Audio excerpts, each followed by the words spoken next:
kami dari tim KKN PPM UGM Tebar Pesona tahun 2021. Pada kesempatan kali ini, kita akan memberikan sedikit materi tentang PHBS.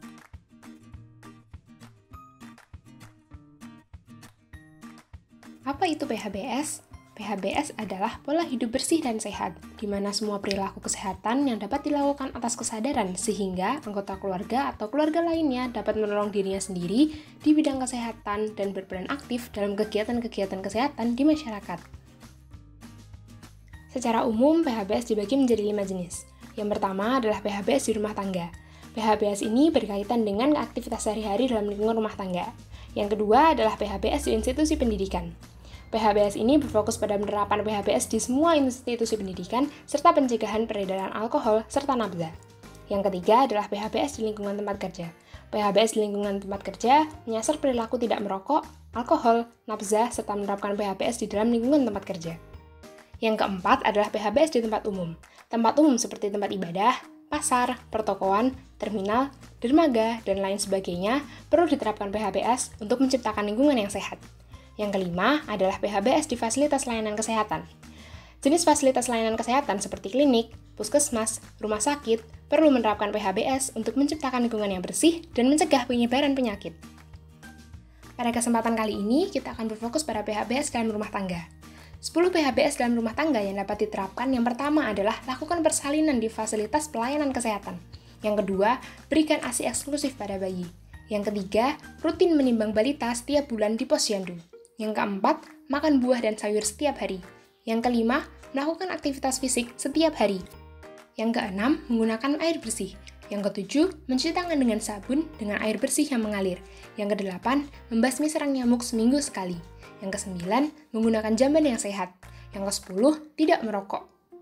Melakukan persalinan di fasilitas kesehatan dengan bantuan tenaga kesehatan seperti bidan atau dokter bertujuan untuk menjamin keselamatan ibu dan bayi, memberikan pertolongan lebih cepat, menjamin kebersihan dan kesterilan saat persalinan, serta mengurangi risiko infeksi dan bahaya saat melakukan persalinan. Memberikan ASI eksklusif pada bayi hingga bayi berusia 6 bulan tanpa memberikan makanan atau minuman tambahan lain bermanfaat untuk memenuhi kebutuhan nutrisi pada bayi, memberikan kekebalan tubuh pada bayi sejak dini, melindungi bayi dari alergi, membantu meningkatkan refleks mengisap, menelan, dan pernafasan pada bayi, serta mengurangi risiko kanker payudara pada ibu yang menyusui. Rutin menimbang balita setiap bulan di posyandu bertujuan untuk memantau pertumbuhan dan perkembangan balita. Penimbangan balita setiap bulan ini bermanfaat untuk mengetahui peningkatan pertumbuhan dan perkembangan pada balita, mengetahui status gizi balita, mencegah balita mengalami gangguan pertumbuhan, merujuk dan menangani balita apabila terlihat sakit dan memiliki gejala gizi buruk, serta dapat memberikan edukasi dini terkait asupan gizi untuk balita kepada ibu. Dalam satu hari, kita dianjurkan untuk makan buah sebanyak 3 porsi dan 2 porsi sayuran.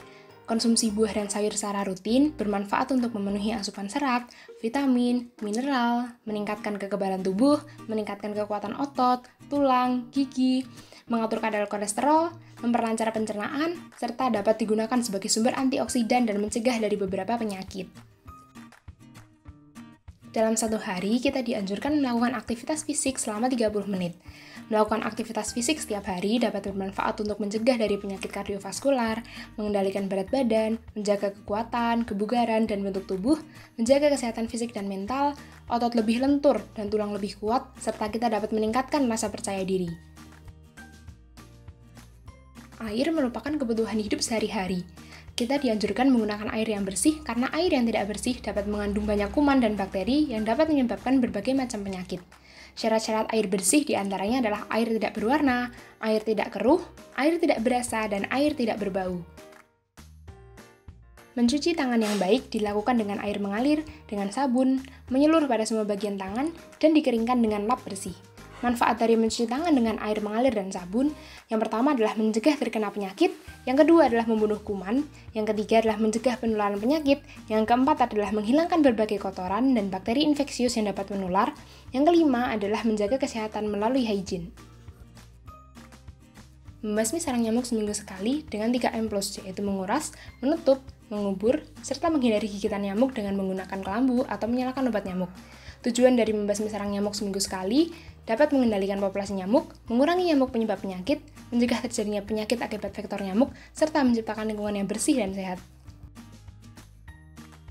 Menggunakan jamban yang sehat bertujuan untuk menjaga lingkungan agar tetap bersih, sehat, dan tidak tercemar.